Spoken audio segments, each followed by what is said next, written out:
Interest rate risk की कुछ discussion हमारी प्रीवियस क्लासेस में हो चुकी। तो अब कंसर्न क्लियर हुआ कि या तो हमारे ऊपर ऑलरेडी लोन है जिस पे हमें या तो फिक्स इंटरेस्ट पे करते रहना है, मार्केट इंटरेस्ट गिर भी जाए तो आपका फिक्स रहेगा, या फिर लोन हमने लिया हुआ है at variable interest rate. So we have committed with investors to pay them market prevailing interest rate. जो उस टाइम पे काइबोर चल रहा होगा हम उसके अकॉर्डिंग उनको इंटरेस्ट पे करेंगे, और अगर काइबोर बढ़ता चला गया तो हमारी इंटरेस्ट पेमेंट भी बढ़ती चली जाएगी। तो अगर आप फिक्स्ड से वेरिएबल पे आना चाहते हैं, कल की न्यूज है कि अब जो अगली monetary policy state bank of Pakistan announce करने लगी है उसमें जो जनरल पोल्स करवाए गए बिजनेस कम्युनिटी से, तो पता चला कि ज्यादातर लोगों का मानना है कि जो अगली मॉनेटरी पॉलिसी आएगी उसमें एसबीपी 50 बेसिस इंटरेस्ट रेट गिराएगी। वी नो बेसिस, ठीक है, बीपीएस। तो 50 बेसिस मतलब कितना परसेंट हुआ? 0.5%। सो आज हमारा काइबोर 10.5 है और अब ये एक्सपेक्टेड है 10% पे आ जाएगा। कुछ इक्का दुक्का लोगों का 20% लोगों का मानना यह भी था कि शायद 0.75 यानी 75 बेसिस गिरेगा, तो 9.75 पे चला जाए। अब जिन बिजनेसेस ने लोन लिया हुआ है फिक्स पे, अब हर क्वार्टरली, हर एनुअली, सेमी एनुअली, हर मंथली उन्होंने इंटरेस्ट पे करना है फिक्स परसेंटेज पे, जबकि अब उनकी मार्केट प्रेडिक्शन ये कहती है कि इंटरेस्ट रेट तो नीचे आने वाला है। तो they will wish to shift from fix to variable. अब ऐसे केस में जब उनको पता चलता है कि मार्केट में इंटरेस्ट रेट गिरने के चांसेस हैं, लेकिन उस गिरने का फायदा मुझे नहीं हो पाएगा, मुझे उल्टा नुकसान होगा हाई इंटरेस्ट पे करने का, तो हम कौन कौन से मेथड यूज कर सकते हैं टू हेज दिस। या इसी तरीके से अगर किसी ने लोन लिया हुआ है वेरिएबल और प्रेडिक्शन उठ पड़ती है कि अब इंटरेस्ट रेट बढ़ने वाला है, तो उसको डर इस बात का होगा कि मेरी कॉस्ट भी बढ़ जाएगी और वो चाहता है कि मैं इसको वेरिएबल से फिक्स पे शिफ्ट करवा दूं। तो एक उसका सॉल्यूशन हमने पढ़ा था एफआरए, फॉरवर्ड रेट एग्रीमेंट।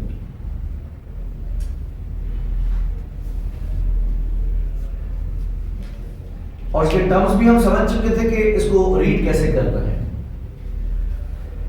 बहरहाल इसमें क्या हुआ कि हमने एक principal amount, notional amount of loan पे future interest rate starting from a certain point till a certain point. तो आज अगर मैं जनवरी में खड़ा हूं और मुझे अप्रैल से लेकर जून तक के 3 महीने का इंटरेस्ट फिक्स करवाना है, तो मैं अकॉर्डिंगली 3v6 एफआरए फिक्स करवा लूं, ताकि आज से 3 महीने बाद, आज से 6 महीने तक का इंटरेस्ट फिक्स हो। फिर अगर इंटरेस्ट जो अप्रैल में state bank of Pakistan announce करता है वो इंटरेस्ट रेट वाकई में बढ़ा हुआ है, तो आई नॉट बी अफेक्टेड, मेरा एफआरए फिक्स होगा। तो मैं मार्केट से मैं जब इंटरेस्ट पे करने जाऊंगा तो डेफिनेटली एक्सपेंसिव इंटरेस्ट पे करूंगा, लेकिन वो जो डिफरेंस है वो एफआरए बैंक मुझे कंपनसेट कर देगा, वापस दे देगा। क्या ये हमारा हो गया एफआरए का। और एफआरए की खासियत यह है कि ये ओटीसी, ओवर द काउंटर है, कस्टमाइज्ड है। तो कितना प्रिंसिपल है, कब शुरू होगा, कब खत्म होगा और रेट क्या मिलेगा, इन सब चीजों पे हम बात कर सकते हैं। दूसरा डेरिवेटिव हमने इसमें डिस्कस किया, that was short term interest rate futures.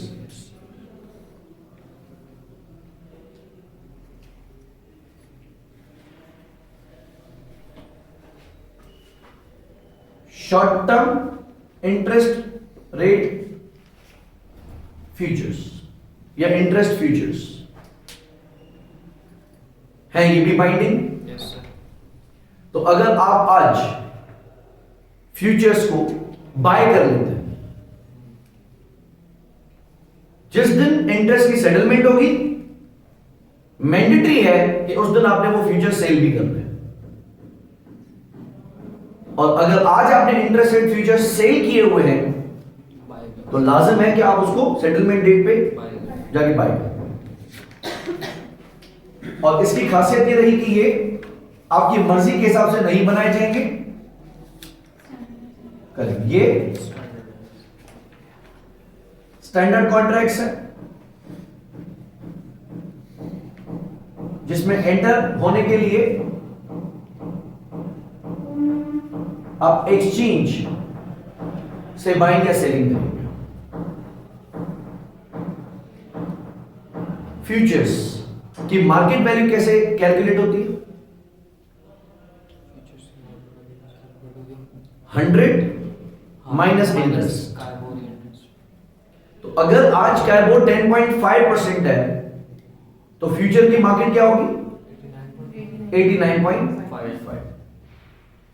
अगर आपको डर है कि इंटरेस्ट रेट बढ़ने वाला है, ये 10.5 से 11 पे जाने वाला है, 11.5 पे जाने वाला है, तो जब वाकई में वैसा हो जाता है जैसा कि आपको शक है और फ्यूचर मिसाल के तौर पे जो इंटरेस्ट मिसाल के तौर पे 11.5 पे चला जाता है तो फ्यूचर का क्या बनेगा? फ्यूचर क्योंकि माइनस हो रहा है ना, नीचे आ जाएगा। सो दैट मींस कि यू ऑलरेडी नो कि ये चीज सस्ती होने वाली है। अगर कोई चीज सस्ती होने वाली है तो आज हमें क्या करना होता है? सेल। तो बहरहाल इसके लिए अगर लोन यानी इंटरेस्ट पेमेंट है तो आज हम क्या करेंगे?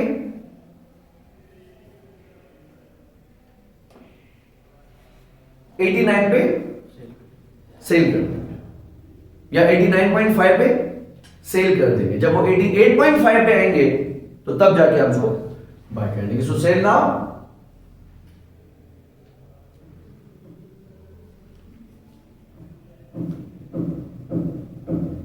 और बाय करेंगे सेटलमेंट डेट पे। टिक साइज भी समझ में आ गई थी? यस। Minimum fluctuation? यस। और वैल्यू ऑफ टिक भी समझ में आ गई थी? फिर जितने पे बाय किया माइनस जितने पे सेल किया, दोनों को difference divided by tick size, तो नंबर ऑफ टिक्स में गेन या लॉस आ जाएगा। Yes sir. और अगर कोई डिपॉजिट आप करना चाह रहे हैं या ऑलरेडी डिपॉजिट है,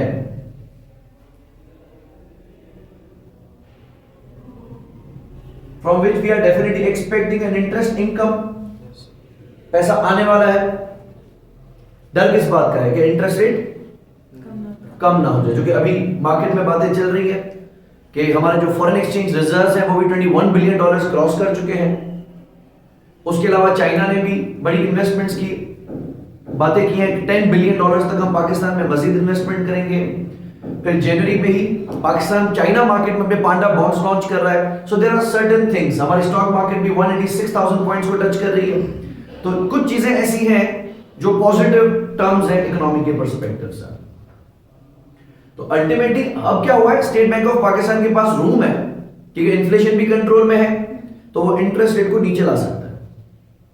और जैसा कि हमने बात की कि सुबह की कल रात की रिपोर्ट है कि स्टॉक माना ये जा रहा है कि इंटरेस्ट रेट 0.5% नहीं 50 बेसिस नीचे आने वाला है।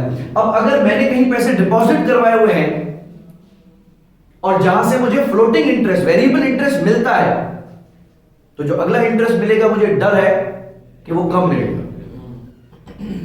और जब इंटरेस्ट रेट वाकई में गिर जाता है, आज अगर 10.5 है और वो वाकई में 10 पे आ जाता है तो 100 माइनस 10.5 था पहले, अब 100 माइनस 10 होगा। तो जो 89.5 वाली चीज है वो 90 पे आने वाली है। फेयर? तो अकलमंदी किसमें होगी? फ्यूचर्स आज हम बाय कर देंगे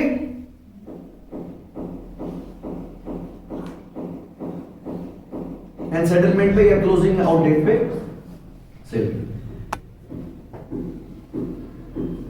यहां तक बात क्लियर थी।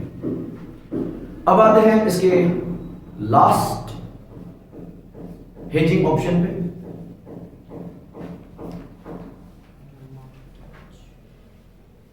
इसको हम कहते हैं इंटरेस्ट रेट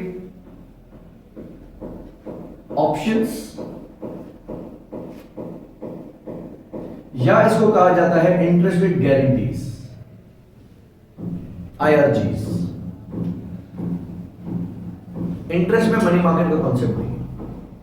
मनी मार्केट का कॉन्सेप्ट सिर्फ वो था कि हम किसी एक करेंसी में लोन लेके किसी दूसरी करेंसी में डिपॉजिट कर रहे थे, उसमें हमें इंटरेस्ट रेट बढ़ जाने और गिर जाने का डर नहीं था, लेकिन करेंसी अप्रिशिएट या डिवैल्यू होने का खतरा था।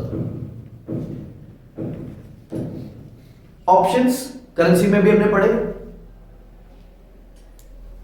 This gives holder of the option right, not an obligation, to settle. यानी अगर आज काइबोर 10.5 है और मुझे लोन लेना है आज से 3 महीने बाद, 3 महीने के लिए मुझे कुछ पैसे चाहिए, तो बैंक मुझे कहता है कि ठीक है बेटा, जब चाहिए तब आ जाना। लेकिन मैं कहता हूं मुझे डर लग रहा है कि जब मैं आऊंगा तो तब तुम्हारी डिमांड आसमान पे ना पहुंच जाए। पूरा मार्केट है, हो भी सकती है। लेकिन किसी ने कहा कि क्या हो गया भाई, जब इकोनॉमी पॉजिटिव डायरेक्शन में है, चीजें स्टेबल चली, तो बढ़ेगा कैसे इंटरेस्ट, तो उल्टा गिरेगा। अगर मुझे श्योर पता था कि किस डायरेक्शन में जाने वाला है तो मैं ऑप्शन नहीं लूंगा। लेकिन अगर मैं आइदर पे डाउटफुल हूं कि मेरे फेवर में भी आ सकता है और अगेंस्ट भी जा सकता है, तो मैंने फ्यूचर्स के ऑप्शंस के बारे में मालूम किया, तो वो मुझे लेट्स से 10.8% पे ऑप्शन दे रहे हैं। इसके तहत क्या होगा कि 10.8% पे अगर मैं आज एग्री कर लेता हूं तो मुझे एक ऑप्शन मिल जाएगा। सो जो ऑप्शन राइटर है बैंक और मैं बनूंगा ऑप्शन होल्डर, जिसके तहत मैं अगर चाहूं तो ऑप्शन को एक्सरसाइज करके आपसे 10.8% पे लोन ले सकता हूं। लेकिन अगर मैं चाहूंगा, और ऐसा मैं चाहूंगा तब जब इंटरेस्ट वाकई में बढ़ जाएगा। अगर इंटरेस्ट वाकई में बढ़ के 11.25 हो जाता है तो मैं कहूंगा अच्छा हुआ मैंने पहले से ही 10.8 पे फिक्स करवा लिया था, मैं जाके ऑप्शन एक्सरसाइज मारूंगा। और एक्सरसाइज मार के 10.8 एंड 11.25 के दरमियान जो 0.45 का डिफरेंस है, ये मैं आपसे क्लेम करूंगा। लेकिन अगर इंटरेस्ट उल्टा गिर गया, जो कि मुझे लग भी रहा था कि गिर सकता है, अब जब मैं मार्केट से लोन लेने जा रहा हूं तो उल्टा 10.1% में मिल रहा है, मैं चला जाऊंगा मार्केट से लोन लेने के लिए। लेकिन जो डिफरेंस है 0.7% का, वो देने में नहीं आऊंगा फिर। That's interest rate options. लेकिन नो फ्री लंचेस। ऐसा नहीं होगा कि बस आपके फेवर में मैं बिछ जाऊंगा कि जी चाहे तो मेरे पास आ जाना वरना किसी और के पास चले जाना। ऐसा थोड़ी होता है। हम क्या करेंगे, आपसे एक प्रीमियम चार्ज करेंगे जो कि नॉन रिफंडेबल है। तो आपसे में भी 0.15 0.2%, कुछ 5-10% का कुछ अमाउंट ऐसा हो सकता है टोटल अमाउंट का, जो कि मैं आपसे एडवांस में ले लूंगा प्रीमियम। अगर तुम नहीं आए, खुश रहो, कोई इशू नहीं, क्योंकि मैं आपका प्रीमियम जब्त कर लूंगा। ओके, ये ऑप्शंस की बात हमें पहले से ही आइडिया है। अब इंटरेस्ट रेट में भी ऐसा सिलसिला बना। एक इसमें होते हैं कॉल ऑप्शंस। वहां क्या था कि कोई अंडरलाइन आइटम, कोई कमोडिटी हो सकती है, मिसाल सिल्वर है, कॉपर है, गोल्ड है, शेयर्स हैं, क्रूड ऑयल है, जहां आपको लगता है कि मुझे खरीदने हैं इन फ्यूचर, लेकिन डर इस बात का है कि कहीं इनकी मार्केट वैल्यू बढ़ ना जाए तो मुझे महंगे मिल रहे होंगे। But I got an option to call कि मैं आपसे खरीद सकता हूं एक गिवन प्राइस पे, एक्सरसाइज प्राइस पे। अगर बढ़ भी गया तो मुझे टेंशन नहीं है, मैं आपसे इसी प्राइस पे कॉल करूंगा। कॉल मतलब the holder of the option has the option to buy the underlying asset. Underlying asset can be any commodity और एनी फाइनेंशियल इंस्ट्रूमेंट। और पुट ऑप्शन में हम करते हैं कि we buy the liberty to sell if we want. अगर market में वो चीज महंगी बिक रही है, अगर वो करेंसी महंगी बिक रही है, अगर वो कमोडिटी के ज्यादा पैसे मिल रहे हैं, मैं जाके मार्केट में बेचूंगा। इंटरेस्ट रेट को कैसे देखा जाएगा? अगर मुझे 70 लाख रुपए का लोन चाहिए, आज नहीं, अभी टाइम है मेरे पास 2 महीने का, 2 महीने के बाद 4 महीने के लिए मुझे 70 लाख रुपए का लोन चाहिए होगा। बट मार्केट में आवाजें मुख्तलिफ आ रही हैं, कुछ कह रही हैं कि इंटरेस्ट रेट बढ़ेगा और कुछ आवाजें आ रही हैं कि इंटरेस्ट रेट उल्टा नीचे आएगा। तो मैं डाउट में हूं कि मैं किस तरफ जाऊं। अगर पक्का होता कि बढ़ने ही वाला है तो मैं फॉरवर्ड्स और फ्यूचर्स की तरफ आ जाता, लेकिन ऐसा लग रहा है कि कहीं ऐसा ना हो कि कड़वा भी खाना पड़ जाए, इंटरेस्ट गिर जाए फिर भी मुझे पैसे देने पड़ जाए। मैं चाह रहा हूं कि अगर फेवरेबल हो तो मैं फायदे में रहूं और एडवर्स हो तो भी मैं फायदे में रहूं। हमें लोन चाहिए, कितना लोन चाहिए? 70 लाख रुपए का। डर किस बात का है?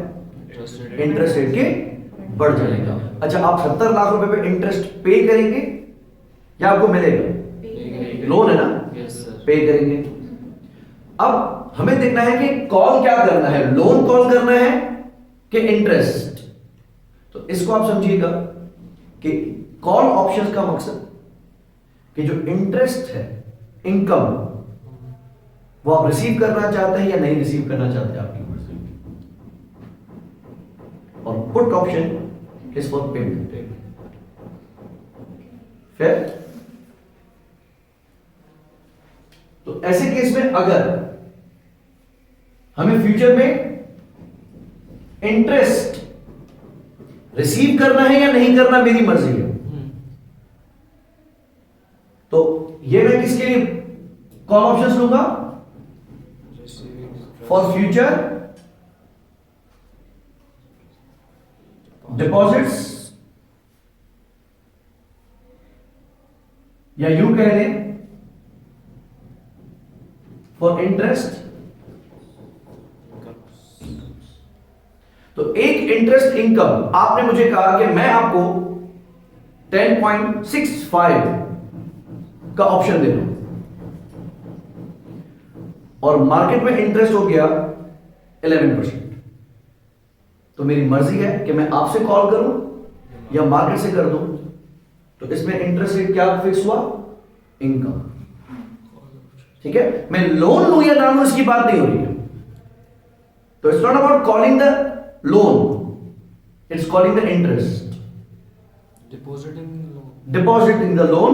अब लेट्स से डिपॉजिट मेरा पहले ही किया हुआ है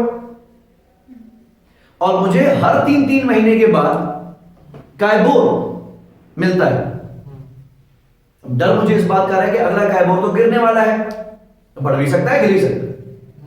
तो अगर अगला कायबोर वाकई में गिरा तो मेरी इंटरेस्ट इनकम मारी जाएगी। तो इन दैट केस मैं क्या कर लेता हूं, एक कॉल ऑप्शन ले लेता हूं कि अगर इंटरेस्ट वाकई में गिर गया तो मैं कॉल कर दूंगा, लेकिन अगर इंटरेस्ट रेट बढ़ गया तो मैं लैप्स करूंगा। ठीक, तो call is for interest incomes. तो हम रखते हैं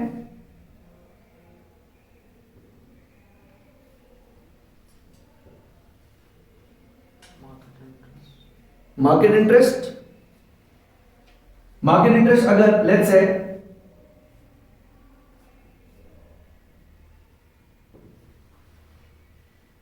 10.95 है,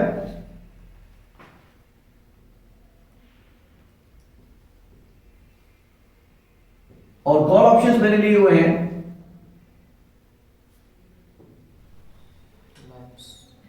10.65 पे।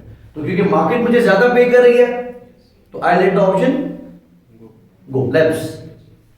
तो हम कैलकुलेट कैसे करेंगे इसको? स्ट्राइक प्राइस मैं कितने में स्ट्राइक कर सक रहा हूं?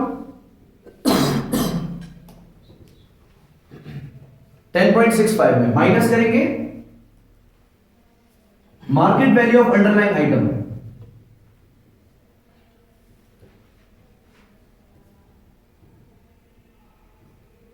डिफरेंस कितना है?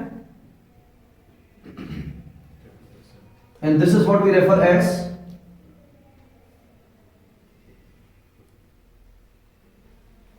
Out the money. तो एक हमने टर्म करेंसी में भी पढ़े थे, इन द मनी, जब हमें ऑप्शंस फेवर में आ रहे होते हैं, और दूसरे होते हैं out. Similarly put options,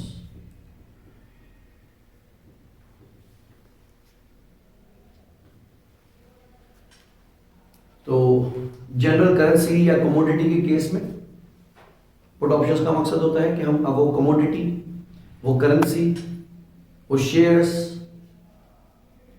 options को बेचें या मार्केट को बेचें, मेरी मर्जी।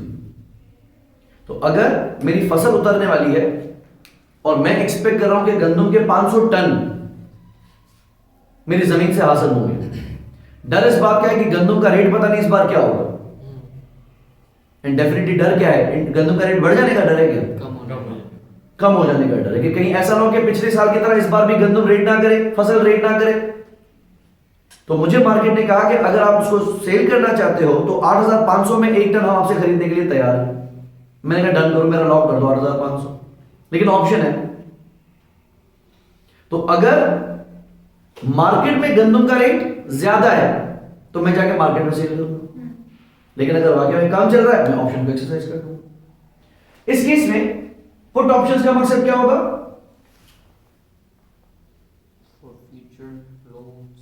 For future loans or for interest expense. For interest payments, expenses.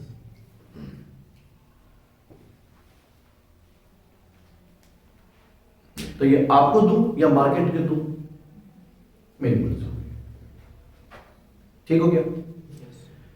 And definitely they involve non refundable premium, जो कि आपने एडवांस में पे कर देना है। अगर आप ऑप्शन एक्सरसाइज करने नहीं भी आते तो ये प्रीमियम तो आपका लैप्स हो ही जाएगा। अगर 6 मंथ्स का लोन है और वो वेरिएबल पर है, अगर हम ऑप्शंस एक्सरसाइज कर रहे हैं तो उसमें 3 मंथ्स के बाद का वो जो है वो मतलब फिक्स होगा। हाँ, फिक्स होगा। तो फिर ऑप्शंस जो हम लोग करेंगे वो 6 मंथ्स के लिए फिक्स हो जाएगा या 3 मंथ्स के लिए? 6 मंथ्स। जिस तरह एफआरए में आपको मिलता है ना, तो आप अपने जो लोन पीरियड है या जो डिपॉजिट पीरियड है आप उसे मैच करो। तो अगर आपको 6 महीने के लिए चाहिए, 5 महीने के लिए चाहिए, अगर ओटीसी है तो आप अपनी मर्जी से उसको ऑल्टर करवा सकते हो। अगर स्टैंडर्ड भी है तो आप अपने उस टाइम पीरियड को देखते हुए उसको करेंगे। 2 ऑप्शंस लेने की जरूरत नहीं, 3-3 महीने करके 6 लें, ऐसा जरूरत नहीं है। हाँ, लेकिन अगर आप पेमेंट ही हर 3-3 महीने के बाद कर रहे हैं, सो लेट्स से अगर एक पेमेंट आपकी ड्यू है जून में और दूसरी है सितंबर में, तो 2 पेमेंट्स हैं, तो फिर बेहतर है कि आप 2 फ्यूचर्स ले लें, 2 फॉरवर्ड्स ले लें और 2 ऑप्शंस ले लें। लेकिन अगर 6 महीने की लगातार एक ही पेमेंट है तो आप 6 मंथ का है वो फिक्स करवा लो। क्वेश्चंस आपको भेजे, ये तीनों डेरिवेटिव्स उसमें प्रैक्टिस करते हैं।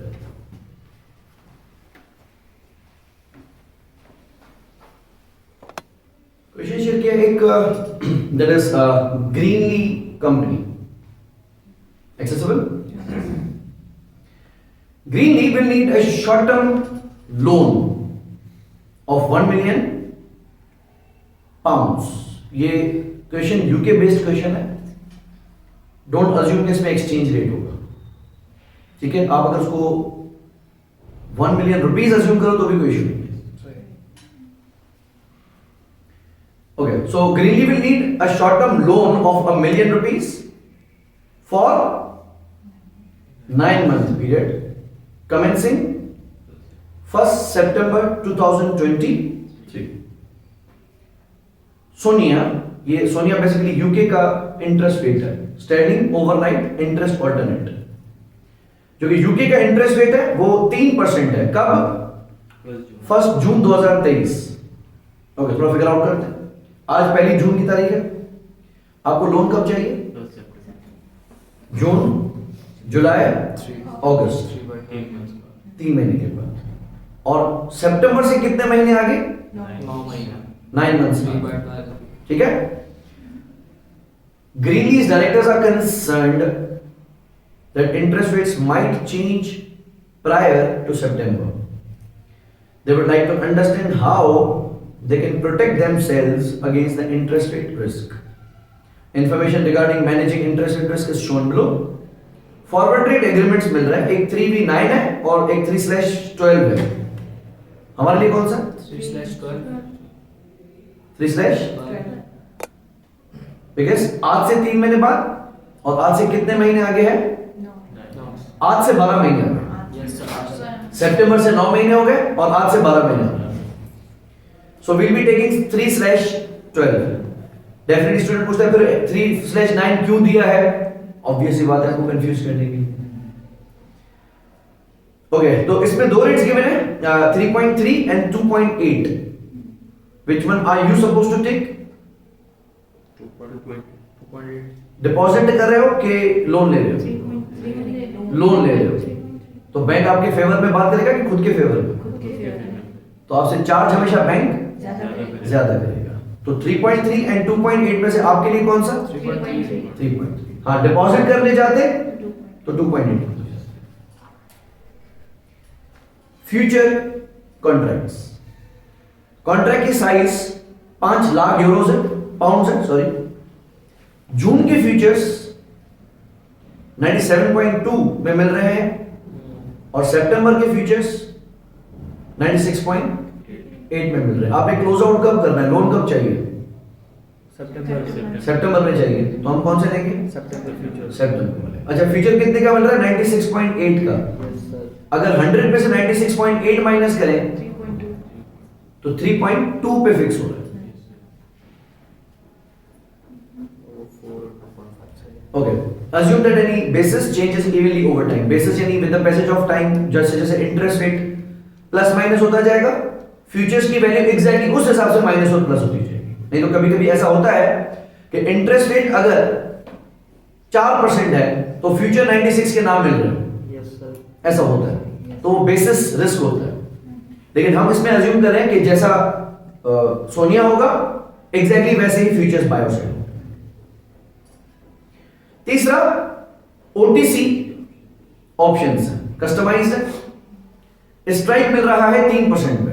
तो अगर आप फिक्स करवाना चाहो तो 3% पे आपका फिक्स हो सकता है जो कि आज का रेट है. लेकिन अगर कॉल ऑप्शन की तरफ जाओगे तो 0.3% का प्रीमियम हम आपसे चार्ज करेंगे और अगर आप पुट की तरफ जा रहे हो तो 0.4%. आपको क्या लोन चाहिए या डिपॉजिट करने वाले हो? लोन तो चाहिए. इंटरेस्ट पे करोगे या रिसीव? पे करेंगे. तो ऑप्शन कौन सा जाएंगे हम? Put option.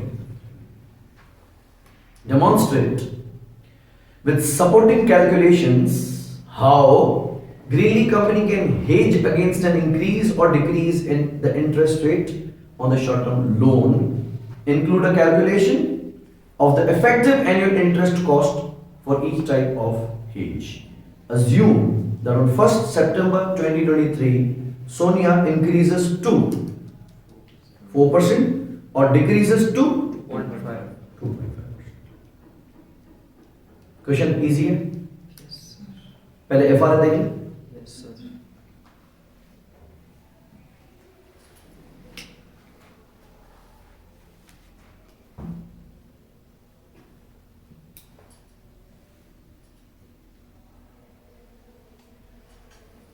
पहला हम आ गए फॉरवर्ड रेट एग्रीमेंट की तरफ. वाजे करो कि एफआरए कौन सा पकड़ना है, 3v9 का कि 3v12 का. तो हमने लिख दिया that 3/12 FRA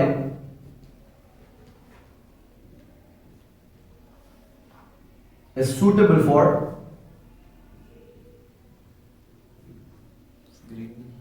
a short-term loan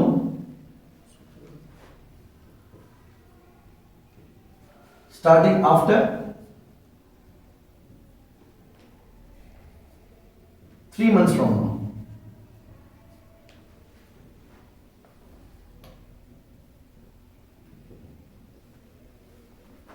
And lasting for 9 months from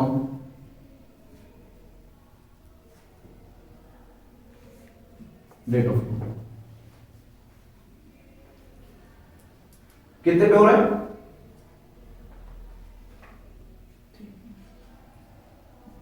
तो 3/F 12 FR हमें मिल रहा है 3.30।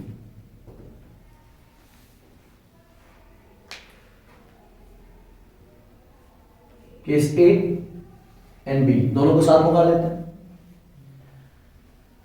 जब लोन लेने जाएंगे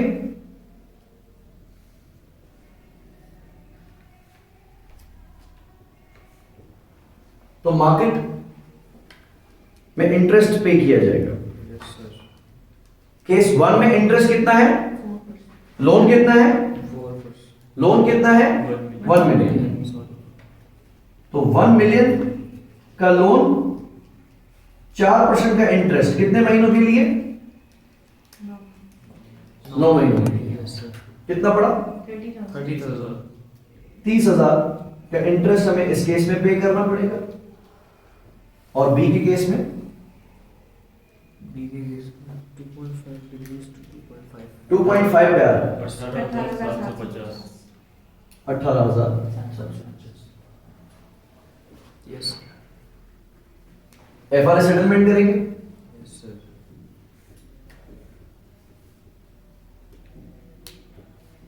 Gain of जो मुझे मैं बात कर रहा था कि इफेक्टिव रेट कैलकुलेट करने के लिए, तो क्योंकि हम जो इंटरेस्ट पे करेंगे वो जाके जून 2024 में करेंगे और ये बैंक हमें देगा सितंबर 2023 में, तो टाइम वैल्यू ऑफ मनी के हिसाब से ये प्रिंसिपल्स बराबर बैठेंगे नहीं। इसलिए सेंसिबल यही होगा कि हम फ्यूचर में ही इंटरेस्ट रेट चेक करें। हालांकि जो एफआरए से आपकी सेटलमेंट होगी वो आज ही होगी। ओके, पहला केस आता है। फिक्स कितने में करवाया हुआ है? 3.4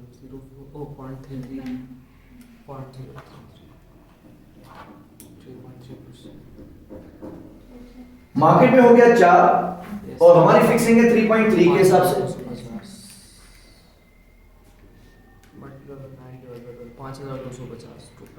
5,250 का क्या होगा? गेन गेन होगा 24,750 क्योंकि हम 3.3 पे लॉक करवा चुके हैं Yes, sir. और मार्केट चलेगी 4% पे, तो मुझे घबराने की जरूरत नहीं है। मुझे एफआरए वाले पैसे दे देंगे। जी सर।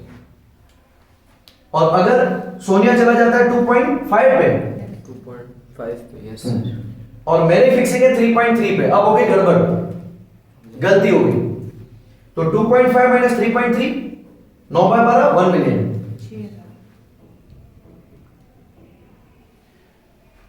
तो केस ए में एफआरए मुझे पैसे देगा और केस बी में मैं एफआरए को पैसे दूंगा। अगर इसको सम करें तो कितना बन रहा है? 24,750 वो भी 24,750 24,750 और ये भी बन रहा है 24,750। तो इफेक्टिवली हमें 3.3 ही पड़ेंगे, लेकिन क्योंकि एफआरए की सेटलमेंट आज प्रेजेंट वैल्यू तो हमें सितंबर 9 महीना पहले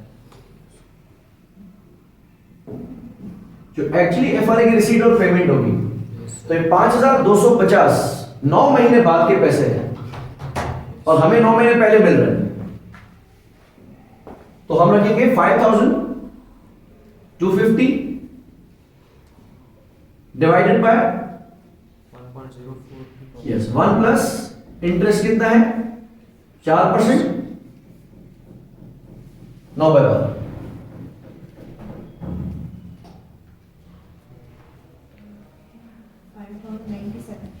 5,097 और उस केस में इट इज अमाउंट ऑफ 6,000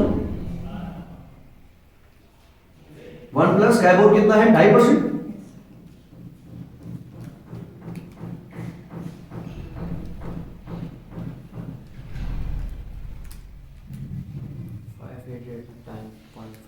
5 889.6 890 कर देना यस सर 889.6। तो ये पहला सिलसिला कि जब हम फॉरवर्ड रेट एग्रीमेंट को यूज कर रहे हैं to hedge the risk of a possible rise in interest rate, तो FRA को हम ऐसे डील करेंगे। दूसरा फ्यूचर्स। फ्यूचर की स्टैंडर्ड कॉन्ट्रैक्ट साइज 5 लाख है। Yes sir. जून फ्यूचर 97.2 के हैं, देखने।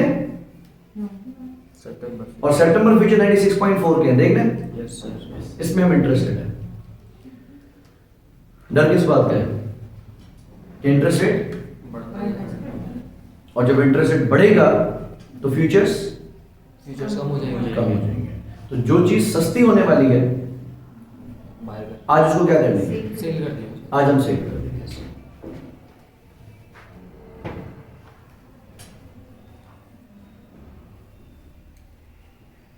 Future contracts. तो आज सेल करेंगे कितने कॉन्ट्रैक्ट्स, 2, क्योंकि 1 मिलियन का टोटल नोशनल है यस सर। और 0.5 का एक है।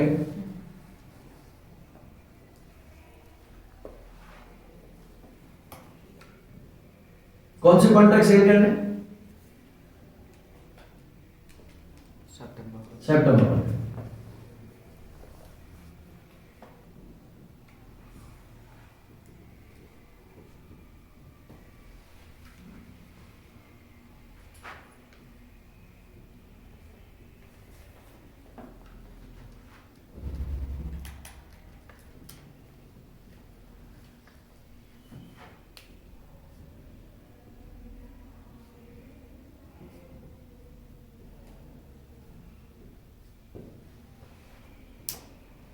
इजी। Yes sir. दोनों केसेस देख लेते हैं।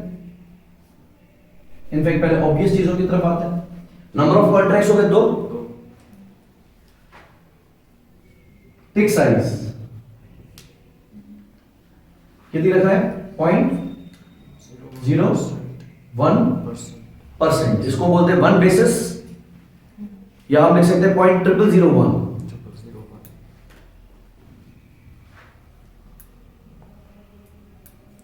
वैल्यू ऑफ अ टिक। एक कॉन्ट्रैक्ट कितने का है, 5 लाख 5 लाख। और फ्लक्चुएशन हो सकती है 0.01%, 50। 0.01%, यानी 50 पाउंड की। Yes sir. Value of tech. ठीक।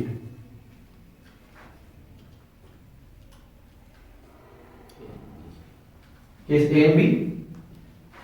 3.2 बैच। आज सेलिंग कितने में हो रही है फ्यूचर्स की, आज सेलिंग 3। 96.8। Yes sir. 3.2 96.8। तो आज मैंने 96.8 पे फ्यूचर्स बेच दिए, यस सर।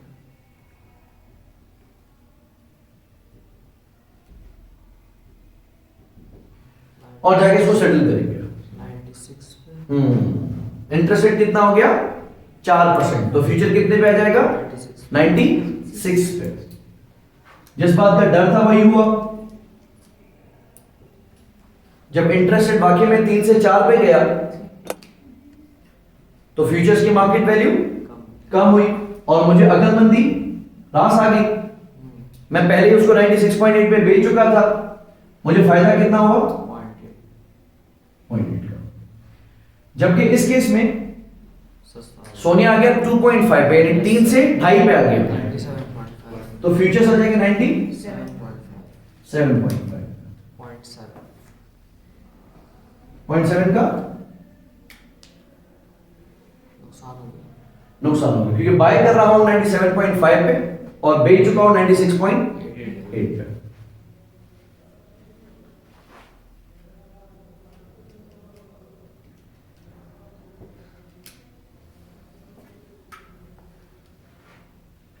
इसी को कैलकुलेट करते हैं इन टर्म ऑफ टिक्स। 0.01 है ना, तो 0.8 को डिवाइड करेंगे 0.01 से,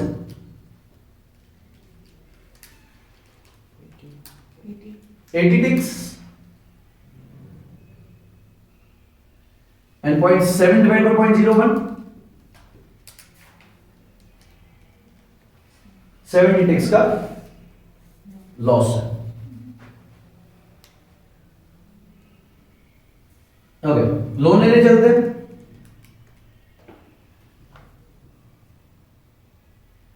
मार्केट इंटरेस्ट इस केस में पड़ा 30,000 पाउंड यस सर। और बी केस में पड़ा 18,750। क्योंकि फ्यूचर्स भी बाइंडिंग है, भाग तो हम सकते नहीं, तो फ्यूचर सेटलमेंट पे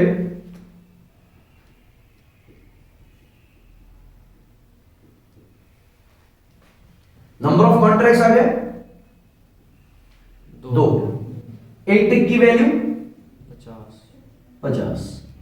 नंबर ऑफ टिक्स 80 एक केस में 80, एक केस में 70। 8,000 तो पहले केस में हो गया 8,000। दूसरे 8,000 का फायदा है और दूसरे केस में 7,000 का नुकसान है सर। 7,000 का नुकसान है। तो इस केस में हमें पड़ गया 22,000 एंड इस केस में पड़ गया 25,750। 25,750। ठीक।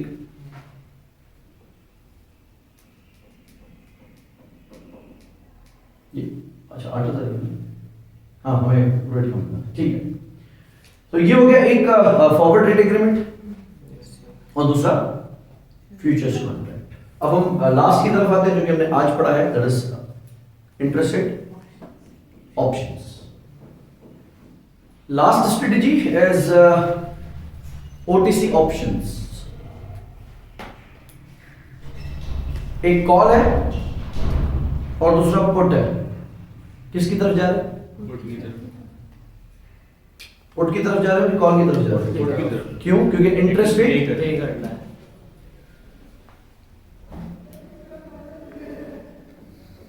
इस केस में ग्रीनली will enter for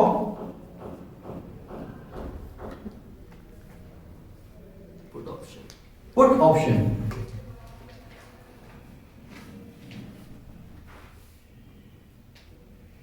तो हम अपना इंटरेस्ट पुट करना चाहें या नहीं, या हम कह सकते हैं कि हम अपना लोन ही बेच देंगे, किसी और को दे देंगे कि लोन तुम ले लो, और इंटरेस्ट भी फिर वही भरेगा, हम नहीं भरेंगे।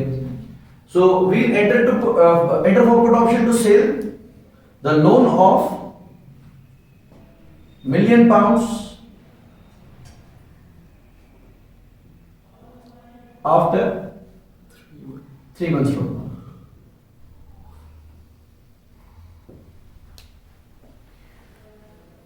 स्ट्राइक आ रही है 3% और पुट में प्रीमियम आ रहा है 0.4%। Yes sir.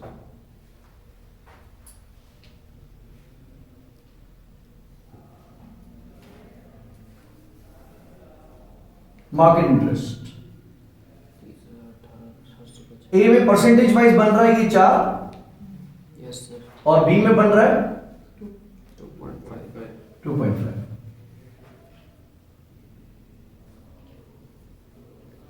और हमारी स्ट्राइक प्राइस है 3%। 3%।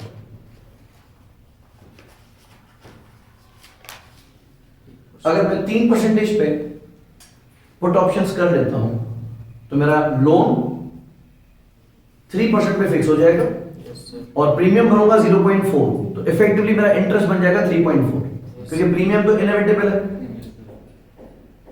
और अगर मार्केट इंटरेस्ट रेट बढ़ के 4% हो जाता है, will you exercise the option? अगर मार्केट इंटरेस्ट रेट कहां चला गया? 4 पे, और आपने ऑलरेडी 3% पे पुट ऑप्शन लिया हुआ है। तो अगर मार्केट इंटरेस्ट रेट बढ़ गया, इसी बात का तो डर था, हाँ वो एक्सरसाइज करेंगे। तो हम इसको एक्सरसाइज करेंगे।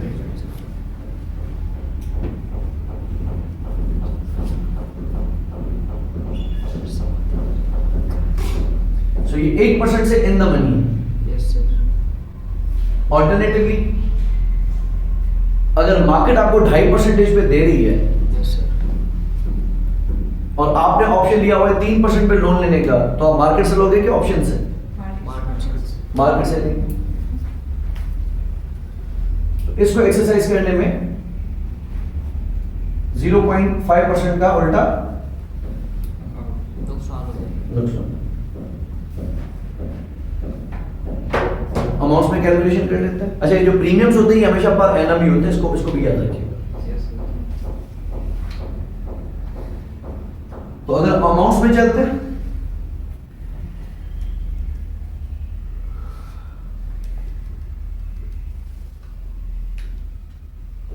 तो एक्चुअल इंटरेस्ट पेमेंट इस केस में 4% के हिसाब से हो रही है। 1 मिलियन का 4% 9/12, यस सर। और इस केस में 2.5% के हिसाब से हो रही है। 1 मिलियन का 2.5% 9/12 18,850।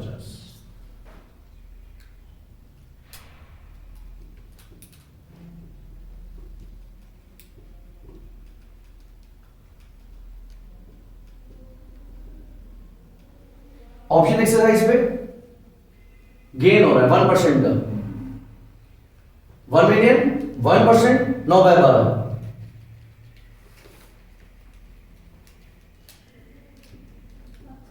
सॉरी 5,000 7,500। और इस केस में लॉस कितना होगा? 3,750। नहीं होगा आगे कोई एक्सरसाइज ही नहीं करेंगे हम। क्योंकि हम एक्सरसाइज ही नहीं करेंगे। प्रीमियम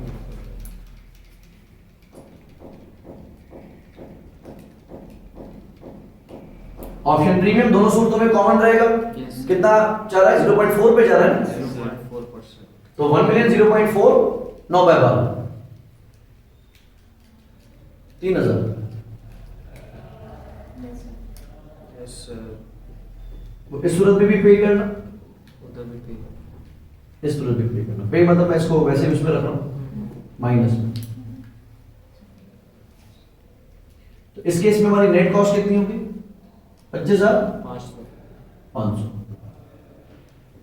और इस केस में 21,750। 21,750।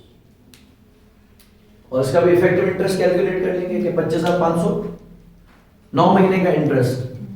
तो इसको आपने डिवाइड किया 9 से, मल्टीप्लाई किया 12 से, 0.9। और डिवाइड कर दिया इसको 1 मिलियन से। 0.34। मल्टीप्लाई बाय 100 कर लेंगे 3 पॉइंट। इसमें 3% स्ट्राइक है और 0.4% का प्रीमियम है। अच्छा, इस केस में देखो कितना बन रहा है? 21,250 750 मल्टीप्लाई बाय 12 डिवाइड बाय 9, फिर डिवाइड बाय 1 मिलियन 2.9। क्यों इस दोनों में 3.4 नहीं बन रहा? क्योंकि वहाँ हमने एक्सरसाइज। क्योंकि वहां हमने एक्सरसाइज ही नहीं की। तो इन केस अगर इंटरेस्ट रेट्स दोनों डायरेक्शंस में जाने की गुंजाइश है तो फिर ऑप्शन की तरफ आ सकते हैं। लेकिन अगर स्ट्रॉन्ग प्रोबेबिलिटीज है, क्योंकि ऑप्शन एक्सपेंसिव पड़ेगा, इसका प्रीमियम तो जाएगा, लेकिन अगर स्ट्रॉन्ग प्रेडिक्शंस है कि ये राइज ही करेगा तो फिर हम फॉरवर्ड्स या फ्यूचर्स में से किसी एक को सिलेक्ट कर देंगे डिपेंडिंग के हमें सस्ता क्या पड़ रहा है। क्योंकि वो एफआरए में कितने में फिक्स करा था? 3.3 एफआरए में 3.3 में फिक्स करा है और फ्यूचर में फिक्स करा है 100 माइनस 96.8 3.2। तो फिर फ्यूचर्स हमारे लिए बेहतर सोर्स है। लेकिन अगर दोनों तरफ की गुंजाइश मौजूद है तो फिर ऑप्शन की तरफ आके देखिए, महंगा पड़ सकता है 3.4 पड़ सकता है, बट अगर गिर गया तो फिर वहां आप फायदे से भी हाथ धो बैठेंगे। वहां अगर फायदा होगा तो आप फायदे ले नहीं पाएंगे, आपको 3.3 या 3.2 ही पड़ेगा। जबकि ये एक सूरत में 3.4 पे जा सकता है और दूसरी सिचुएशन में 2.9% पे भी आ सकता है। इजी सी। ओके, रिपीट पढ़ लेते हैं इसको।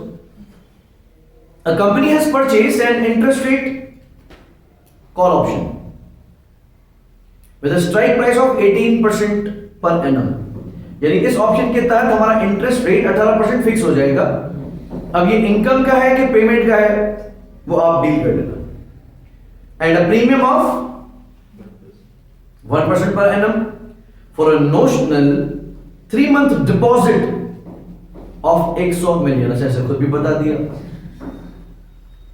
यानी हम 3 महीने के लिए अगर 100 मिलियन डिपॉजिट करते हैं,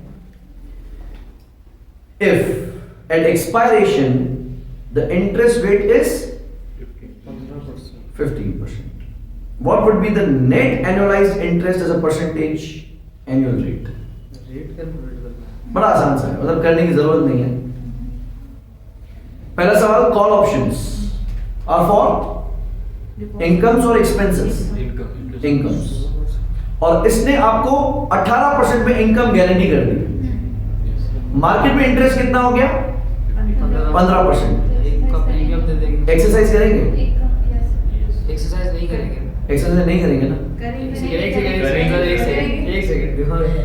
स्ट्राइक का हमें 18 और वो कम हो गया तो अब हमें इनकम कम मिलेगी इसलिए एक्सरसाइज करेंगे, क्योंकि ऑप्शन में हमें गारंटी क्या हो कि मैं आपको 18% दूंगा ही दूंगा, मार्केट कम दे और मार्केट मुझे 15 दे रही है, तो मैं मार्केट में नहीं जाऊंगा, मैं ऑप्शन की तरफ आ जाऊंगा।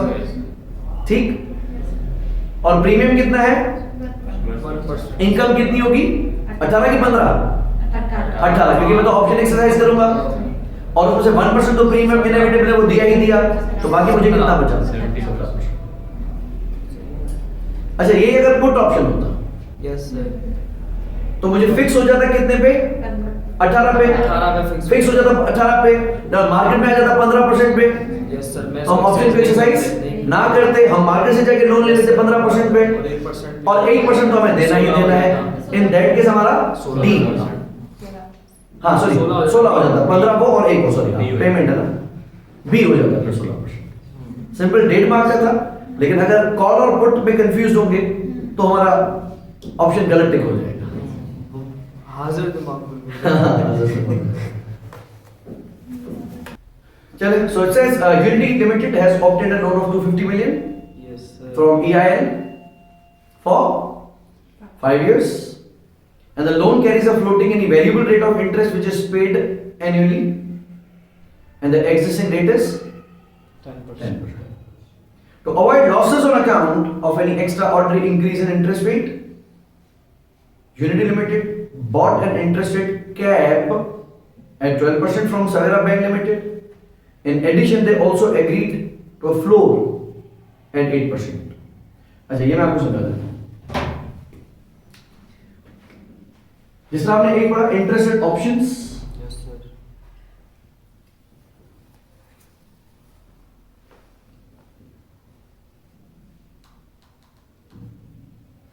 तो इस इंटरेस्ट रेट ऑप्शंस में एक मिलते हैं कैप्स। कैप्स का मतलब क्या होता है? जब आपको डर होता है इंटरेस्ट रेट बढ़ जाने का, तो ऑप्शन आपको क्या करता है? एक कैप दे देता है, और कैप का मकसद कि अगर इससे ऊपर चला गया तो घबराना नहीं, मैं आपको डिफरेंस पे कर दूंगा। So this guarantees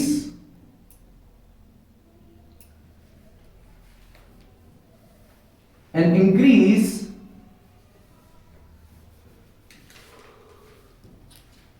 in interest rate। अगर इंटरेस्ट रेट बढ़ गया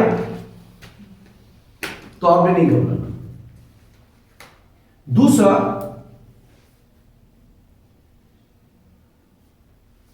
इस इंटरेस्ट रेट में मिलते हैं फ्लोर्स। फ्लोर्स यानी बॉटम्स। सर नीचे नहीं गया। यस, तो अगर आप कोई डिपॉजिट करने लगे हो पैसे, डर किस बात का है? कि कहीं इंटरेस्ट रेट कम ना हो जाए, मैं आपको एक फ्लोर गारंटी कर दूंगा।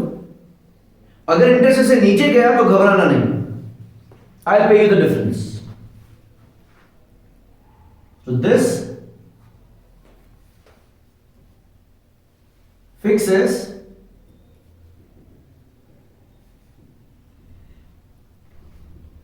अ मिनिमम इंटरेस्ट रेट, और ये किसके लिए सूटेबल है? डिपॉजिट्स के लिए। तीसरा, इन ऑप्शंस में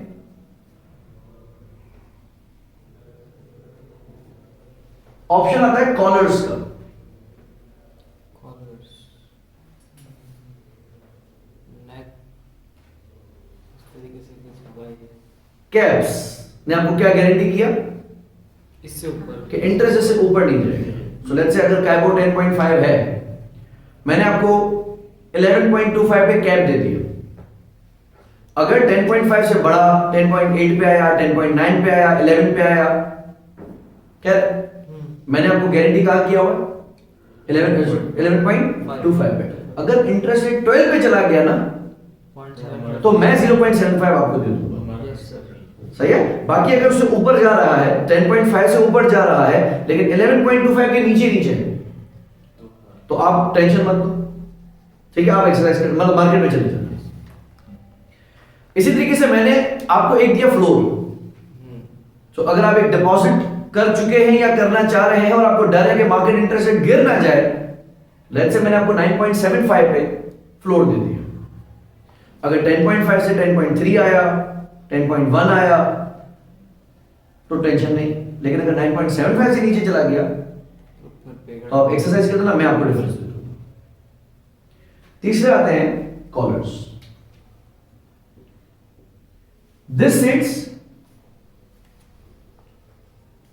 a range of cap and a floor। थोड़ा बेबुनियाद सा लगेगा। इसमें मैंने आपको रेंज दे दी 9.75 की और 11% की। आप कहेंगे कि सर मुझे डर तो कोई एक है, या तो इंटरेस्ट रेट बढ़ जाने का डर है या तो गिर जाने का डर है, तो आपने दोनों लिमिट्स क्यों दी? इन दोनों लिमिट्स का मकसद क्या होगा? कैबो 10.5 आपने मुझसे कॉलर ले लिया, रेंज क्या है 9.75 और 11%। अगर कैबो 10.5 से 10.6, 10.75, 10.8, 10.9, 10.95 गया कोई मसला नहीं है, लेकिन अगर वो 11.2 पे चला गया तो 0.2 में आपको दूंगा, 12 पे चला गया तो 1% में आपको दूंगा, 13 पे चला गया तो 2% में आपको दूंगा, ठीक। लेकिन अगर 10.5 से 10.2 पे आ गया तो 10.1 पे आ गया तो 10, 9.8, लेकिन अगर 9.5 पे आ गया तो आप नहीं कर रहे, आप नहीं करेंगे। फिर तो ये एक रेंज के अंदर बाइंडिंग है। 9.75 से अगर नीचे चला गया तो हालांकि सारे मजे तो आपको लेने चाहिए थे, लेकिन मैं बोला इतना नहीं। फिर अब आपका इंटरेस्ट रेट पेमेंट 9.75 से नीचे नहीं जा सकती और 11 से ऊपर नहीं जा सकती, लेकिन आप फेवरेबल पार्ट को क्यों हेज कर रहे हो? आपको तो तरफ बढ़ने का खतरा है ना, गिरने को अगर 8% भी आ जाए तो खा जाना। लेकिन ये जो कॉलर्स हैं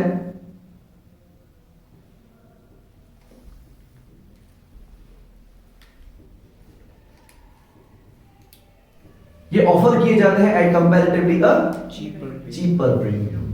तो अगर कॉल्स पे मैं आपसे 0.4 ले रहा हूं, पुट्स पे मैं आपसे 0.3 ले रहा हूं, इस पे मैंने अगर आपसे 0.1% या 0.12% ले लिया तो आप शायद वो प्रीमियम बचाने के चक्कर में सस्ती इंश्योरेंस करवा ली।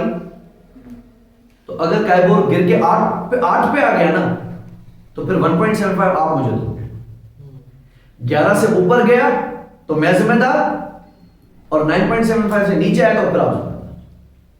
लेकिन अगर आप इसकी जगह पे मुझसे कैप्स लेते थे तो सिर्फ 11 के ऊपर मैं था, 11 से नीचे जितना भी जाता, 6 भी चला जाता तो आपके, मेरे नहीं।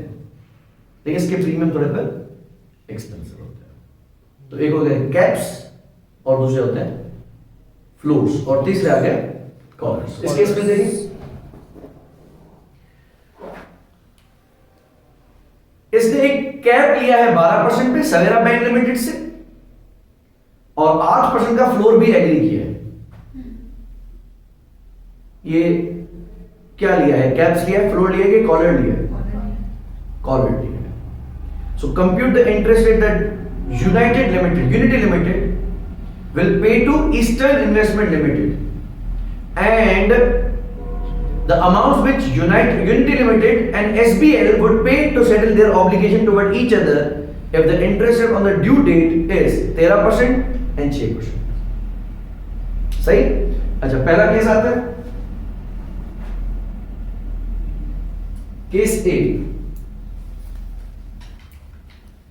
Unity limited to eastern investment limited, इन्होंने आपस में लोन किस पे एग्री किया हुआ है? फ्लोटिंग पे, और रेट कितना आ गया? 13%, पहला 13%। लोन कितना है? 250। तो 250 मिलियन पे फ्लोटिंग रेट लगेगा 13%, पूरे साल में ही है ना, कोई सेमी एनुअली बाय एनुअली का गेम नहीं। कितना?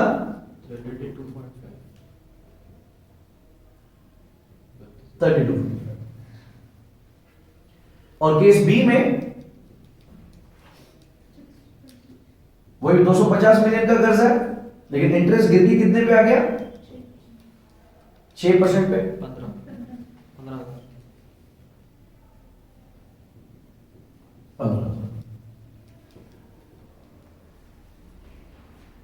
फिर आपने बीच में सवेरा को डाल दिया, और सवेरा से कैप कितना एग्री किया हुआ है? 12%, और ए पार्ट में इंटरेस्ट कितना चला गया? 13। तो 1% कौन भरेगा? सवेरा लिमिटेड टू यूनिटी लिमिटेड, सवेरा भरेगा ना।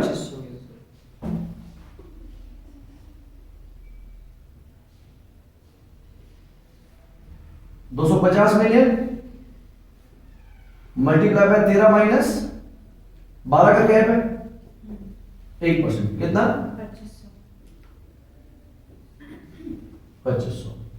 और दूसरे केस में यूनिटी लिमिटेड EIL को भी देगा, ईस्टर्न को भी देगा, और सवेरा को भी देगा। 250 मिलियन मल्टीप्लाई बाय 6 माइनस 12, हाँ 8 क्या है उसमें, फ्लोर 8 पे 2%। तो इसमें मेरा इंटरेस्ट ज्यादा से ज्यादा कितना जा सकता था, और कम से कम कितना आ सकता था? 30,000। 250 मिलियन का कितना परसेंट है? 12%।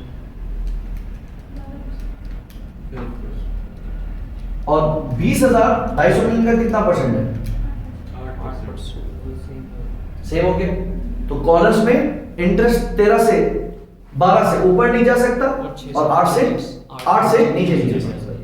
इसको हम कहते हैं caps and collars. Done. So that's it for interest rate.